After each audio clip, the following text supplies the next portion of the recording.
Now let us see conduction of electricity in semiconductors as per the band diagram.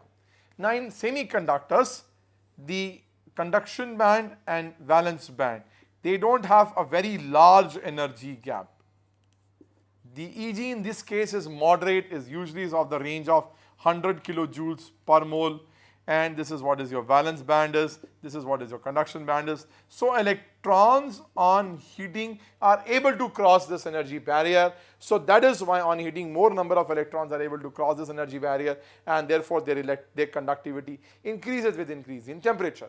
So this is what is the diagram we can have, diagrammatic representation of the semiconductor solids as per the band diagram. But we must know also, now in order to improve their conductivity, what we do, we add impurities deliberately, which is called doping. We add impurities deliberately to increase their electrical conductivity, which is called doping. And what we do is, like I can give you the example, the pure silicon can be mixed with, which is actually belonging to group 14, it can be mixed with group 13 elements, or it can be mixed with group 15 elements. Now during the crystallization solidification process of the pure silicon, if we add a little bit of like few of group 15 elements like arsenic or antimony, what happens is, since they have 5 valence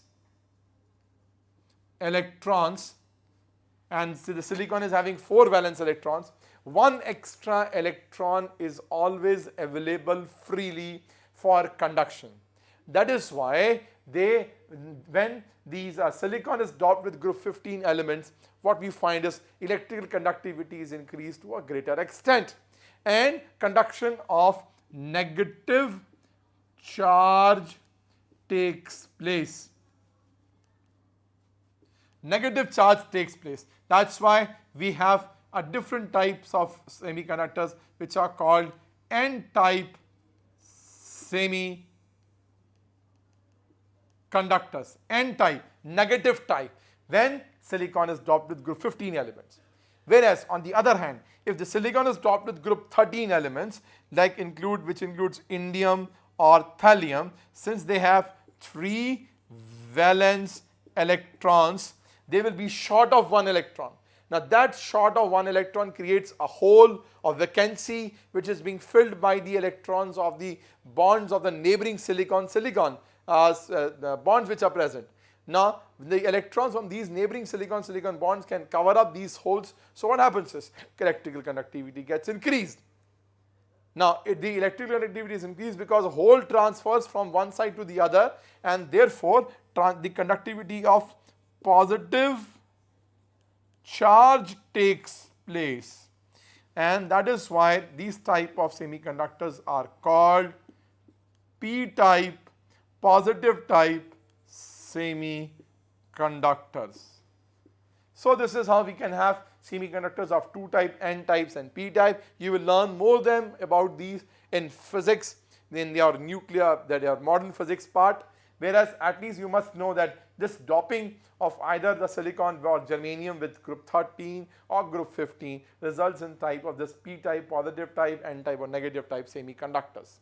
Now we can also have 2 different types of species or compound which are also semiconductors. Now they are called group 13-15 compounds and group 12-16 compounds.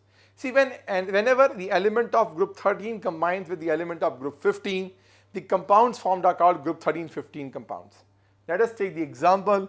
13 group includes aluminium, gallium, indium, thallium. 15 includes nitrogen, phosphorus, arsenic, antimony, bismuth. So we can have gallium,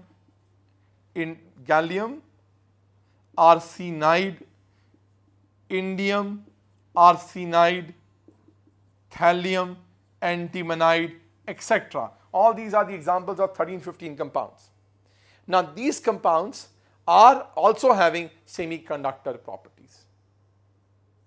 Similarly, when the elements of group 12 combines with the elements of group 16, we get the compound like we can have zinc selenide, we can have cadmium telluride, cadmium selenide, etc. Now all these compounds also have semiconductor properties because two valence electrons of group 2 and they can combine with the 6 valence electrons of the group 16, but still that only the overlapping or the sharing of 2 electron takes place, rest 4 are available, which increases electrical conductivity.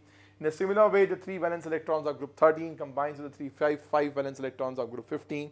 So the sharing of only 3 takes place, the 2 level electrons are released available for conduction. That is why these types of solids are also showing semiconductor properties.